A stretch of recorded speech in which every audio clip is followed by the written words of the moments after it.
Dutandukanye cryptocurrency na forex trading. Itangazo ryatanzwe na Capital Markets Authority ni kuri forex trading.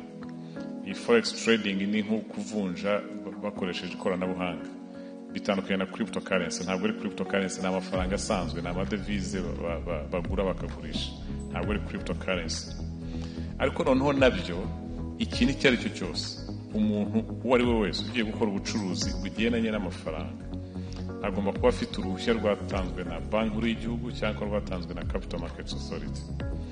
Icyo tubwira abantu, umuntu uwo ari we wese uzaza kubwira ngo aracuruza ikintu kigendanye n'amafaranga, ntuzajye muri ubwo bucuruzi kereka wizeye ko afite uruhushya rwa Central Bank cyangwa rwa Capital Markets Authority.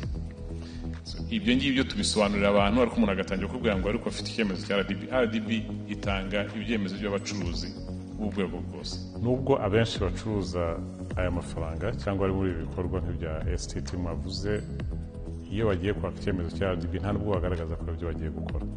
Akenshi bagaragaza ko bagiye gukora ibintu bya marketing cyangwa se kwamamaza ibicuruzwa runaka, barangiza bagatangira kujya gusa n'abakora marketing y'abo bantu bacuruza izi serivisi z'imari zitemewe.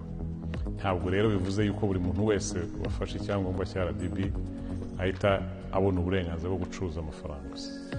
Ariko kubera uburemere bwo gucuruza amafaranga, niyo mpamvu bashyira ibigo byihariye byo kugenzura ubucuruzi bw'amafaranga cyangwa ubucuruzi bugeranye n'ibintu by'amafaranga.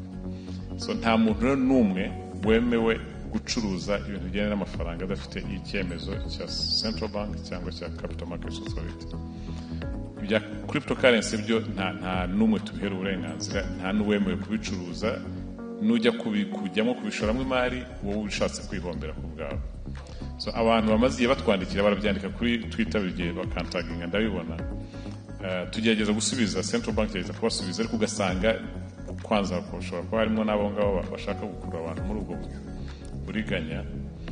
Rwose ndongera kubishimangira, ntimwitiranye iriya tangazo ryatanzwe na Capital Markets Authority kuri forex trading n'ibya cryptocurrency.